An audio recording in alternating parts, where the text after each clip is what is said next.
आणि आता एक नजर टाकणार आहोत 10च्या 25 मोठ्या बातम्यांवर।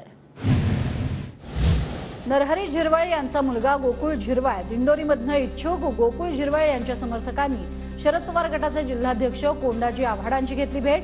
नरहरी झिरवाळ सध्या अजित पवार गटात, मुलगा मात्र शरद पवार गटाकडून लोकसभा उमेदवारीसाठी इच्छुक।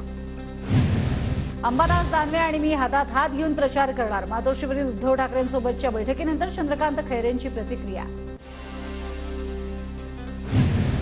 अमरावतीमध्ये नवनीत राणांविरोधात प्रहारचा उमेदवार दिनेश बोप, प्रहारकडून लोकसभा निवडणूक लढवली जाणार।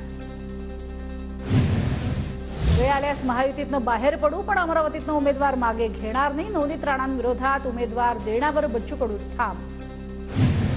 महायुतीत विकासासाठी सर्वांनी एकत्र यावं, ज्येष्ठांनी समजावून सांगावं, बच्चू कडूंच्या उमेदवार देण्यावर नवनीत राणांची प्रतिक्रिया। सांगली लोकसभेवरनं ठाकरे गट आणि काँग्रेसमध्ये पोस्टर वॉर, काँग्रेसकडून ठाकरेंचं व्यंगचित्र व्हायरल, तर दोन्ही भावांचा पराभव तरीही उमेदवारी हवी, ठाकरे गटाचं पोस्टर। काल अर्ज भरला त्यामुळे अनेकांना गोंधळ झाला असेल, खासदार प्रतापराव जाधवांना निवडून आणणार, आमदार संजय गायकवाडांची लोकसभा निवडणुकीतनं माघार। काँग्रेसचे ज्येष्ठ नेते सुधीर पोहनकर यांचा भाजपमध्ये प्रवेश, सुधीर पोहनकरांच्या भाजप प्रवेशानं चिमूर तालुक्यामधील काँग्रेसला मोठा धक्का, चंद्रपूरमधील आणखी काही नेते भाजपच्या वाटेवर असल्याची माहिती।